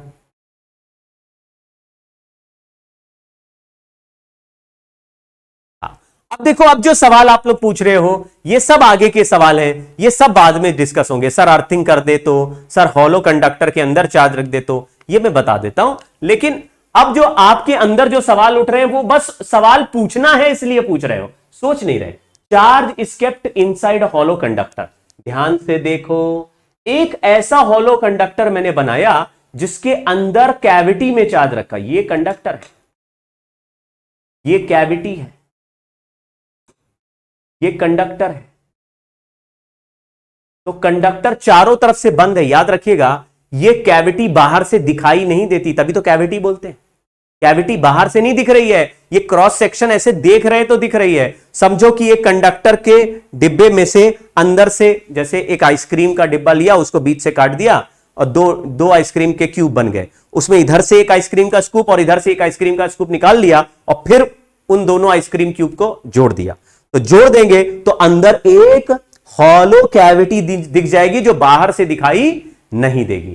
तो मैंने एक ऐसा कैविटी क्रिएट कर दिया और उस पे चार्ज रख दिया। किस पे चार्ज रख दिया? इसके अंदर हवा में चार्ज रख दिया। सर हवा में चार्ज कैसे रखेंगे, वो भी देख लो। मान लीजिए मेरे पास एक कंटेनर है जो ऐसा हॉलो है, अभी इसमें ढक्कन बंद करेंगे तो इसके बेस पे जाके एक लकड़ी का टुकड़ा लिया मैंने, लकड़ी का टुकड़ा मतलब वुडन स्टिक लिया, जिससे कि चार्ज उसमें फ्लो ना कर जाए, और उसके टॉप पे एक चार्ज चिपका दिया। ये चार्ज क्यों चिपका दिया? अब इस लकड़ी को यहां कंटेनर के अंदर चिपका दिया बेस पे। अब ये चार्ज हवा में उड़ रहा है। हवा में उड़ कैसे रहा है? क्योंकि लकड़ी से फ्लो होकर कंटेनर को टच नहीं कर सकता, ये यहीं अटका रहेगा चार्ज। और इसको ऊपर ढक्कन से बंद कर दिया मैंने। अब ये कंटेनर पूरा अंदर बंद हो गया है और चार्ज अंदर बंद है, बट ये चार्ज फ्लो होकर क्या किसी सरफेस को टच कर पा रहा है? नहीं कर पा रहा। क्या ये चार्ज सरफेस पे फ्लो हो पा रहा है? नहीं हो पा रहा है। तो ये चार्ज कहां है? कंटेनर के अंदर कैविटी में अटका हुआ चार्ज है। थोड़ा ध्यान देना भाई, इमेजिन कर लेना। एक माचिस की तीली पे नीचे क्विक फिक्स लगा के कंटेनर पे रख दिया और उस माचिस की तीली के ऊपर में मैंने चार्ज चिपका दिया, क्विक फिक्स से चार्ज चिपका दिया। तो यहां पे एक चार्ज क्यू है और उसको चारों तरफ से मेटल से बंद कर रखा है। चारों तरफ से मेटल से बंद कर दिया, चार्ज मूव करके कहीं जा नहीं सकता। तो ऐसे में कंटेनर कैविटी के इनर सरफेस पे चार्ज का एक ऑपोजिट चार्ज इंड्यूस हो जाएगा। तो इसी कहानी को यहां पे दो दो बार फोटो नहीं बना रहे। तो पहला रिजल्ट, इनर सरफेस, ये चार्ज का नाम ए है, इसका वैल्यू क्यू है।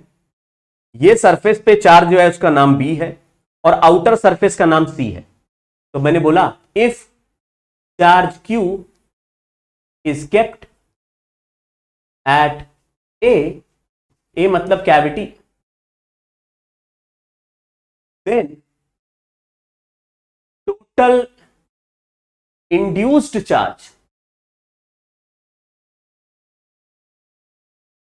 at inner surface or cavity surface B is minus Q. Minus Q में मैं साफ साफ लिख देता हूं, कोई कंफ्यूजन नहीं हो, इक्वल एंड ऑपोजिट। दूसरा, if conductor is neutral, charge on outer surface C is plus Q।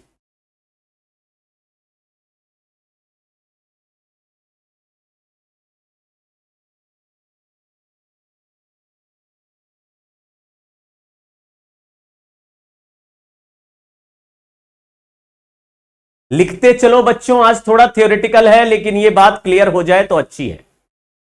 एक प्लस क्यू चार्ज अंदर रखा तो इनर सरफेस पे हमेशा इक्वल एंड अपोजिट चार्ज बिठा देना, लेकिन इनर सरफेस पे माइनस क्यू आ गया तो आउटर सरफेस पे उतना ही प्लस क्यू आ जाएगा। अगर ये कंडक्टर न्यूट्रल है तो, ये न्यूट्रल कंडक्टर था तो बाहर प्लस क्यू आ गया। Net field inside the conductor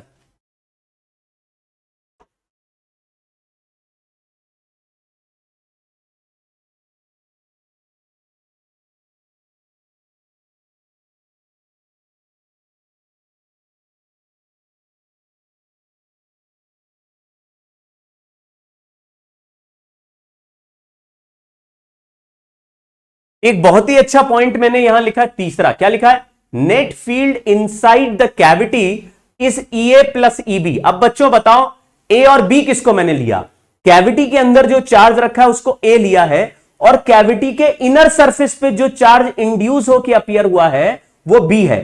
तो कैविटी के किसी भी पॉइंट पर जो फील्ड बनेगा वो या तो ए की वजह से बनेगा या बी की वजह से बनेगा। सी की वजह से अंदर इलेक्ट्रिक फील्ड नहीं बनेगा, क्योंकि जो केस 1 था उसमें हमने पढ़ा था कि आउटर सरफेस वाला जो चार्ज है वो ऐसा फैलता है कि अंदर फील्ड अपना ही कैंसिल कर देता है। तो ईसी इक्वल टू 0 है, याद रखिए, inside the cavity. At any point outside the conductor, outside the conductor मतलब यहां के किसी पॉइंट पी पे, आउटसाइड द कंडक्टर मतलब at P, E C is E net equal to E C and E A plus E B is equal to 0। ये बात अगर याद रखा है तो मजा आ जाएगा। इस पॉइंट को कहते हैं, this is called electrostatic shielding.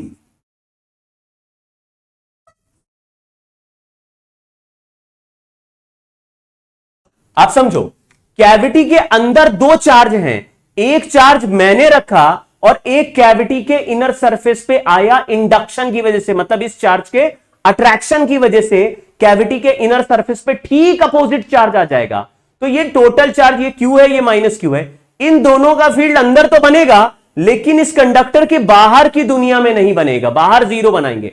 और जो आउटर सरफेस पे चार्ज है वो बाहर बाहर तो बनाएगा लेकिन अंदर नहीं बनाएगा। इस इवेंट को कहते हैं इलेक्ट्रोस्टैटिक शील्डिंग। यानी कंडक्टर का अगर हॉलो कमरा बना दिया जाए तो बाहर वाले चार्जेस की फील्ड अंदर नहीं आती और जो अंदर चार्जेस हैं उनकी फील्ड बाहर नहीं जाती। यानी आप ऐसे रूम में रहते हैं और बाहर से लाइटनिंग हो रही है या बिजली चमक रही है और आप अंदर बैठे हैं, तो आपको बिजली से आने वाले कुछ भी करंट का असर आपको नहीं पड़ेगा, क्योंकि जो भी चार्ज डिपॉजिट होगा वो बाहर के सरफेस पे रुक जाएगा। अगर मैं बाहर से अब इस पे कोई चार्ज डालूं या आउटर से कोई चार्ज को इसके सामने लेके आऊं तो आउटर का सरफेस इंड्यूस चार्ज एक्स्ट्रा बनाएगा और हमारे फील्ड को बाहर के बाहर रोक देगा। क्योंकि हमने क्या देखा था कि कोई भी चार्ज हम रखते थे तो वो चार्ज जितना इलेक्ट्रिक फील्ड अंदर बनाना चाहता है, इंड्यूस चार्जेस उस फील्ड को कैंसिल कर देते हैं। हमने आउटर सरफेस पे और अलग से चार्ज डाला तो वो चार्ज भी आउटर सरफेस पे चिपक जाएगा और वो चार्ज डिस्ट्रीब्यूशन ऐसा होता है कि अपना आपस में ही अंदर फील्ड काट के 0 कर देता है। तो जो अंदर है वो बाहर नहीं बनाते, जो बाहर है वो अंदर नहीं बनाते। इसका मतलब है इसके अंदर की दुनिया बाहर के इलेक्ट्रिक फील्ड से वो हो गई, सेफ हो गई, और बाहर की दुनिया अंदर के। तो अगर कोई ऐसा भयंकर एक्सपेरिमेंट तुम कर रहे हो अपने घर में जिसमें एक स्ट्रांग इलेक्ट्रिक फील्ड बन रही है, आपको लग रहा मेरे घर के बगल में जो किचन है या किसी मेरे घर में ही कोई ऐसा और सिस्टम है जिसमें वो इलेक्ट्रिक फील्ड चली गई तो सर्किट खराब कर सकती है, तो आप क्या कर दो, अपना जो एपरेटस, जो अपना लैबोरेटरी है, उसको आप मेटल के वॉल के अंदर बनाओ, मतलब मेटल का हॉलो कंटेनर के अंदर लैब बनाओ। उससे तुम्हारी इलेक्ट्रिक फील्ड बाहर वाले लोगों को फर्क नहीं पड़ेगी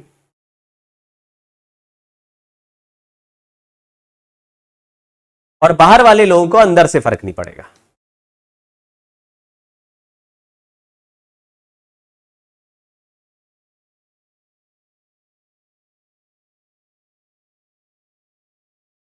एक सवाल आया, इसका मतलब आयरन मैन को बिजली का झटका नहीं लगेगा? ऐसा नहीं बोला। देखो, अंदर वालों को ये वॉल को टच नहीं करना है। अगर तुमने इसको टच कर लिया तो फिर चार्ज फ्लो क्या आ जाएगा? अगर तुम लोअर पोटेंशियल पे तो चार्ज फ्लो क्या आ जाएगा? मैंने ये नहीं बोला कि देखो कि इलेक्ट्रिक फील्ड से फ्री रहते हो अगर कंडक्टर हॉलो है। अरे भाई देखो, तुम आयरन का एक रॉड लेके अगर अपने घर के बिजली के सॉकेट में उंगली करोगे तो तुम्हारे ऊपर झटका आएगा कि नहीं आएगा? ये नहीं कहा कि टच करना अलाउड है।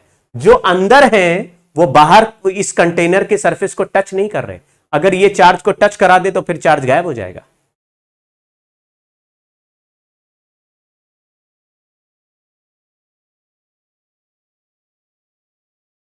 आप लोग कंफ्यूज नहीं होइए, ये कंडक्टर है, इलेक्ट्रिक फील्ड को रोक रहा है। मैंने ये नहीं बोला कि करंट फ्लो को रोक रहा है।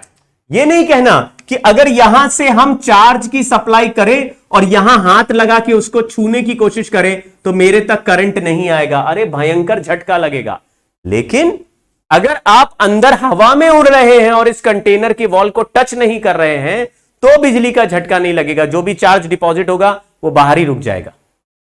अगर अर्थिंग कर दे तो अर्थ में निकल जाएगा।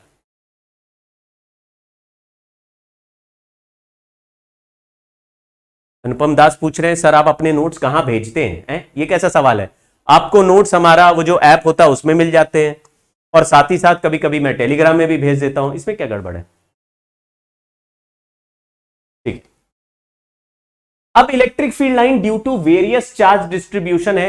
ये ड्रॉ मत करो, केवल फोटो देख लो, चाहिए तो ड्रॉ कर लो। पॉजिटिव चार्ज में ऐसे फील्ड लाइन बाहर की तरफ, नेगेटिव चार्ज में फील्ड लाइन अंदर की तरफ आता दिखेगा। ये ऑलरेडी नोन है, आपको इसमें कुछ नया नहीं सीखना। लेकिन अगर एक पॉजिटिव और नेगेटिव चार्ज एक साथ रख दिया, इस इवेंट को, इस डायग्राम को बोलते हैं इलेक्ट्रिक डाइपोल। डाइपोल में जितना पॉजिटिव चार्ज है उतना नेगेटिव चार्ज है। अगर दोनों चार्ज बिल्कुल बराबर हैं तो आपको इस डायग्राम में देखो सिमिट्री दिख रही होगी। पॉजिटिव से चार्ज का फील्ड लाइन चला और नेगेटिव पे जाके टर्मिनेट हो गया। अरे भाई ये फील्ड लाइन सही नहीं है, ये फील्ड लाइन सही नहीं है। ये ऐसे जो फील्ड लाइन डायरेक्टली जाते हुए नहीं दिखेंगी वो ऐसे आते हुए दिखेंगी।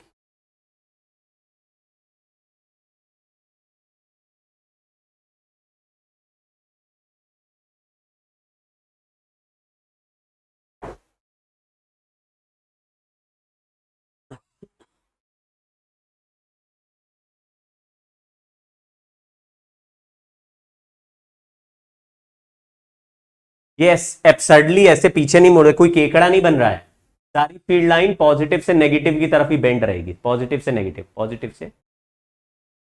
ये दोनों पॉजिटिव चार्ज बनाए हैं plus Q and plus Q. इनकी फील्ड लाइन एक दूसरे को रिपेल कर रही है। ये भी कह रहा फील्ड लाइन अबे भेजेंगे, ये भी बोल रहा अबे भेजेंगे, तो दोनों फील्ड लाइन लेकिन इंटरसेक्ट नहीं हो सकते। ये याद रखिए, ये इंडिविजुअल चार्ज की फील्ड लाइन नहीं है, दोनों के साथ में नेट इलेक्ट्रिक फील्ड है। तो आप देखोगे तो बीच में कोई डेंसिटी नहीं है, तो बीच में नेट फील्ड जीरो है भाई। आपको ध्यान भी होगा कि दो पॉजिटिव चार्ज होंगे तो मिड पॉइंट पर फील्ड जीरो होता है। आप देखेंगे मिड पॉइंट पर कोई भी फील्ड लाइन डेंसिटी नहीं है, जरा भी फील्ड लाइन बीच में नहीं दिख रही। यहां पे एक स्ट्रेट लाइन है, ये स्ट्रेट लाइन है जिसका पॉजिटिव चार्ज, स्ट्रेट लाइन और पॉजिटिव चार्ज। तो अगर पॉजिटिव चार्ज की स्ट्रेट लाइन है तो किसी भी जगह पर फील्ड लाइन ऐसे सर्कुलर डिस्क जैसा दिखाई देगा, ऐसे बाहर की तरफ आता, यानी ऐसे बाहर बाहर, फिर बाहर और बाहर, फिर बाहर और बाहर। मतलब थोड़ा इमेजिनेशन जैसा बनना चाहिए कि किसी भी जगह पर आप ऐसे सिलिंड्रिकल बनाएंगे तो उस सिलेंडर को फील्ड लाइन ऐसे क्रॉस करते हुए नजर आएगा। थोड़ा दिमाग लगाओ भाई, आपको शायद इमेजिन हो जाए। हर जगह पर फील्ड लाइन ऐसे रेडियली आउटवर्ड। अब फोटो, अब कुछ सवाल कर लेते हैं फील्ड लाइंस के जल्दी जल्दी। शायद फोटो थोड़ा थोड़ा कम दिख रहा है लेकिन काम चल जा रहा है। क्वेश्चन है, 3 positive charges equal value are placed at vertices of equilateral triangle और the resulting line of force. Line of force का मतलब field line, resulting line of force. देखो ऐसा तो नहीं हो सकता कि एक पॉजिटिव चार्ज से फील्ड लाइन चल के दूसरे पॉजिटिव चार्ज पे टर्मिनेट हो जाए, गलत। ऐसा नहीं हो सकता कि बीच में सर्कल बन जाए, गलत। क्यों? क्योंकि क्लोज लूप इलेक्ट्रिक फील्ड में तभी होता है जब टाइम वेरिंग मैग्नेटिक फील्ड हो। यहां पे चार्ज बना रहे तो चार्ज की इलेक्ट्रिक फील्ड कभी भी क्लोज लूप नहीं बनाती। ये ठीक लग रहा है, ये नहीं हो सकता, तो there should not be close loop, केवल ओपन। इसमें देख के बताओ, which of the following electric field lines are correctly represented in the diagram. 1 2 3 4, 1 2 3 4 4 options हैं। क्या ABCD के हिसाब से लिख रहे हो? तो ऑप्शन सी सही लग रहा है, क्योंकि कंडक्टिंग स्फीयर बोल दिया तो फील्ड लाइन आएगी तो सरफेस पे परपेंडिकुलर टकराना है, फिर परपेंडिकुलरली बाहर निकल जाएगी। यहां नेगेटिव ने टर्मिनेट किया, फिर इधर पॉजिटिव है लेकिन फील्ड लाइन ना थोड़ा सा बेंड जरूर होगी, बट अंदर नहीं हो सकती फील्ड लाइन। तो चौथा ऑप्शन गलत है क्योंकि अंदर फील्ड लाइन नहीं हो सकती, और दूसरा गलत है क्योंकि फील्ड लाइन एंगल पे नहीं हो सकती, उसको बेंड होके परपेंडिकुलर ही टकराना पड़ेगा, और ये भी नहीं हो सकता कि अंदर भी जा रही है और बेंड भी नहीं हो रही।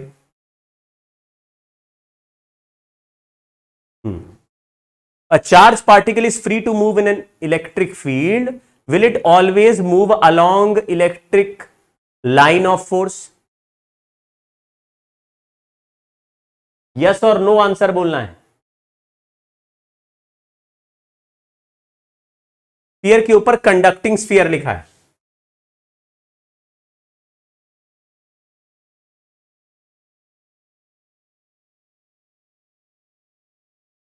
Conducting sphere.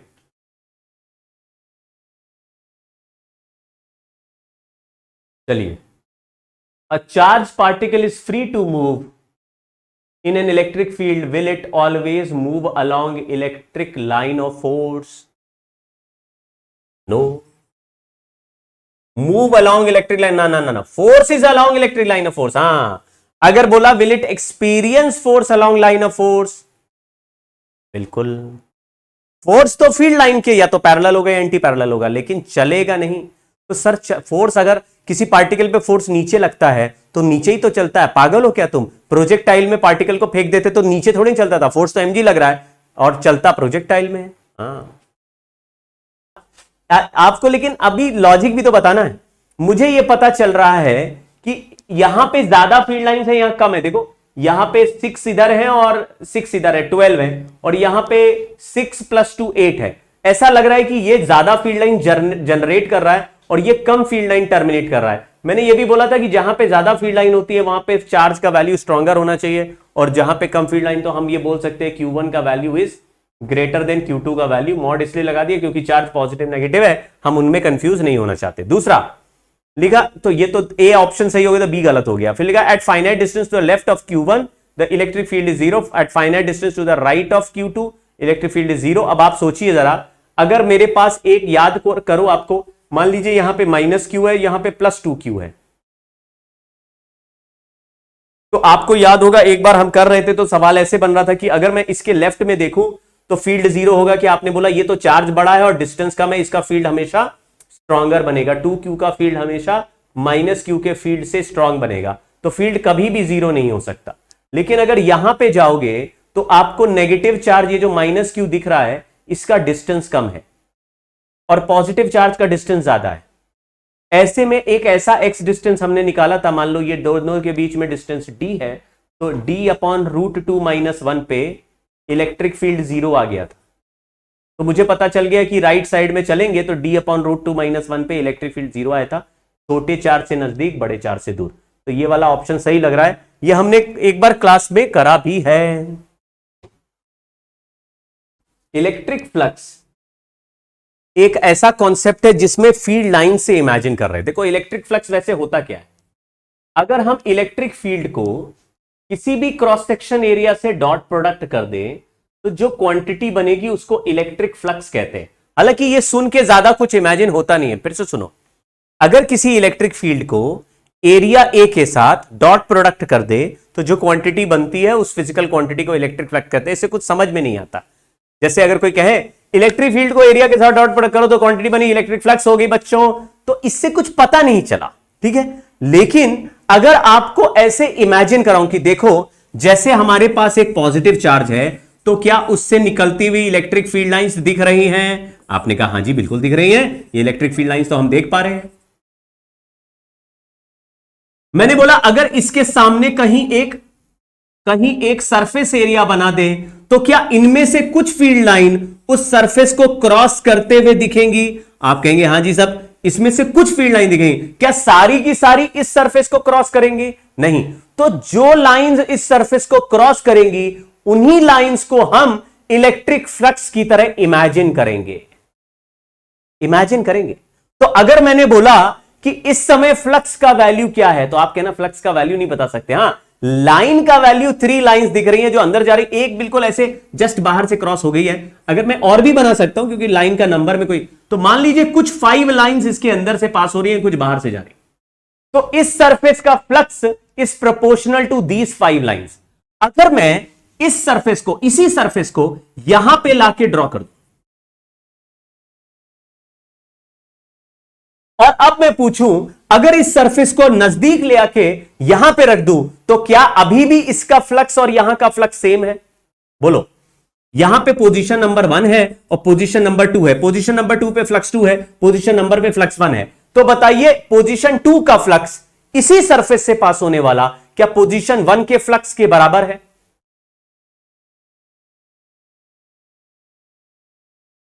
पोजीशन 2 से सर्कल से अंदर से फ्लक्स पास हो रहा है, यानी कुछ फील्ड लाइन इसके अंदर से जा रही है और यहां से भी फील्ड लाइन जा रही है। अब ये बताओ क्या ये दोनों फ्लक्स बराबर हैं? आप कहेंगे नहीं। कौन सा ज्यादा? आप कहेंगे φ2 ग्रेटर देन φ1 है। अब मुझे बताइए क्या दोनों फ्लक्स बराबर नहीं है? आपने फ्लक्स कैलकुलेट करके देखा? बोले नहीं, देखा नहीं। तो तुमको कैसे पता चला कि फ्लक्स का वैल्यू ये ज्यादा है कि कम है? तो आप उसको बोलोगे कि हम फ्लक्स कैलकुलेट नहीं कर रहे हैं, फ्लक्स को केवल इमेजिन कर रहे हैं कि अगर किसी चार्ज से फील्ड लाइन ऐसे फेंक रहा है और उसके सामने मैंने कहीं हाथ लगा दिया, कहीं सरफेस लगा दिया, तो 2-4 तीर मेरे हाथ में घुस जाएंगे। अरे यार, हजारों तीर सामने से आ रहे हैं और तुमने ऐसे हाथ लगाया तो जो 2-4 तीर तुम्हारे हाथ में घुस गए वो हो गया तुम्हारे हाथ से पास होने वाला फ्लक्स। तो फ्लक्स का वैल्यू हम कैलकुलेट नहीं कर रहे हैं अभी इससे। हम फील्ड लाइन का कॉन्सेप्ट क्यों पढ़ते हैं फ्लक्स से पहले?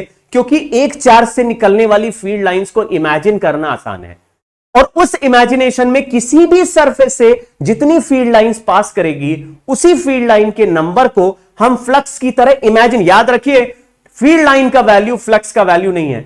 बहुत सारे लल्लू टीचर यही बोल देते हैं, number of field line passing through a cross section area is called electric flux. अबे कहां से इलेक्ट्रिक फ्लक्स हो गया? नंबर ऑफ फील्ड लाइन एक फाइनाइट नंबर होता है हमेशा, 2, 4, 5, वो भी हमारे ऊपर डिपेंड करता है। हम 4 फील्ड लाइन बनाएंगे, हम 10 बनाएंगे, हम 1000 बनाएंगे, 20,000 बनाएंगे, तो क्या फ्लक्स ही बदल दोगे? फ्लक्स का फॉर्मूला यही है। उसको इमेजिन करने के लिए हमने बोला कि जहां से ज्यादा फील्ड लाइन पास करे वहां पे ज्यादा फ्लक्स। तो क्या लिखा? Number of field lines passing through a surface, कोई भी surface, represents electric flux through that surface। लेकिन अगर सचमुच वैल्यू कैलकुलेट करना है तो इलेक्ट्रिक फ्लक्स का फॉर्मूला, अब ये कोई कहता सर हमें कैसे पता चला कि इलेक्ट्रिक फ्लक्स का ये जो आंसर है ये इनके डॉट प्रोडक्ट पे डिपेंड करेगा, इन दोनों पे डिपेंड करेगा। आप सोच के देखो, अगर मैंने इस सरफेस को पास लेके आया तो फ्लक्स क्यों बढ़ गया? क्योंकि आपने कहा जितना पास लाएंगे उतना इलेक्ट्रिक फील्ड स्ट्रॉन्गर बनेगा, या जितनी लाइंस पास होंगी गिवन एरिया से उतनी ज्यादा लाइंस पास हो जाएंगी। जितनी lines closer to each other होंगी, जितना नजदीक नजदीक लाइंस होंगी, किसी भी विंडो से ज्यादा लाइन पास हो जाएगी। तो लाइंस अगर नजदीक है इसका मतलब इलेक्ट्रिक फील्ड स्ट्रॉन्गर है। इसका मतलब फ्लक्स का वैल्यू इलेक्ट्रिक फील्ड के डायरेक्टली प्रोपोर्शनल होना चाहिए। ज्यादा इलेक्ट्रिक फील्ड, क्लोजर लाइंस, ज्यादा नंबर ऑफ लाइंस, ज्यादा फ्लक्स। दूसरा, एरिया के भी प्रोपोर्शनल होना चाहिए। अगर यहां पर ही मैं बड़ा एरिया का सरफेस बना दूं तो क्या उसमें से यहीं पर ज्यादा फील्ड लाइंस पास होने लगेगी? तो आप कहेंगे यार यहां पर तो मैंने छोटा एरिया लिया तो कम फ्लक्स था और बड़ा एरिया लिया तो ज्यादा फ्लक्स था, लेकिन जगह तो एक है तो फ्लक्स क्यों बदल गया? तो दोनों चीजों पे डिपेंड कर रहा है, फील्ड पे और एरिया पे। तो आप फ्लक्स कैलकुलेट करने के लिए फॉर्मूला अलग लिखने हैं और इमेजिन करने के लिए फील्ड लाइन के हिसाब से इमेजिन करेंगे कि भाई हमको फ्लक्स दिख नहीं रहा, ई डॉट ए से क्या आया। तो आपको ऐसे सोचना है कि मान लीजिए रूम में कहीं फील्ड लाइन चल रही है और उसमें कोई भी क्रॉस सेक्शन एरिया, कोई भी सरफेस एरिया रखा और उसके थ्रू पास होने लगी लाइन, अगर होल बन बन के निकल गए, होल बन बन के निकल गए, तो उससे जो भी नंबर ऑफ लाइंस पास हो रही हैं उसी को हम इलेक्ट्रिक फ्लक्स कहेंगे। हाँ, तो ये डॉट प्रोडक्ट लिखा तो है। अरे भाई क्या बोल रहे हो? एंगल पे भी तो डिपेंड करेगा, डॉट प्रोडक्ट के लिए एंगल नहीं होता क्या? तो सर ये एंगल पे डिपेंड क्यों कर रहा है? एरिया वेक्टर कहां से हो गया? एरिया पहले से ही vector quantity, it is always perpendicular to plane. Area vector is always perpendicular to plane of surface area. अगर इलेक्ट्रिक फील्ड ऐसे टेढ़ी टेढ़ी चल रही है तो आप देख लेंगे इलेक्ट्रिक फील्ड और एरिया के बीच में कितना एंगल है। अगर वो इलेक्ट्रिक फील्ड यूनिफॉर्म है तो E cos थीटा। आपको देखो यहां पे ये भी समझ में आ जाएगा कि सर अगर इस एरिया को मैं ना ऐसे टिल्ट करके ऐसे बैठा दूं ऐसे, तो एक भी फील्ड लाइन सर इससे पास नहीं हो रही। देखो ये अगर इलेक्ट्रिक फील्ड सामने चल रही है और एरिया का विंडो को मैं टेढ़ा कर दूं, टेढ़ा कर दूं, टेढ़ा कर दूं, टेढ़ा कर दूं, तो उसका जो क्रॉस सेक्शन वाला पार्ट है वो छोटा होने लगेगा। आप समझ गए क्या? अगर मैं आपको ये ऐसा पेज दिखाऊं और ये सामने आपको एरिया इसका दिख रहा होगा, लेकिन अगर इसको ऐसे टिल्ट करते जाऊं, टिल्ट करते जाऊं, तो आपके लिए इसका क्रॉस सेक्शन एरिया कम होता जा रहा है, आपका इसका फेसिंग एरिया कम होता जा रहा है। और ऐसे टिल्ट कर दूं, टिल्ट कर दूं, टिल्ट कर दूं, तो अभी ऐसे बिल्कुल परपेंडिकुलर देखेंगे तो आपके लिए इसका क्रॉस सेक्शन एरिया बहुत ही कम हो गया, ऑलमोस्ट जीरो।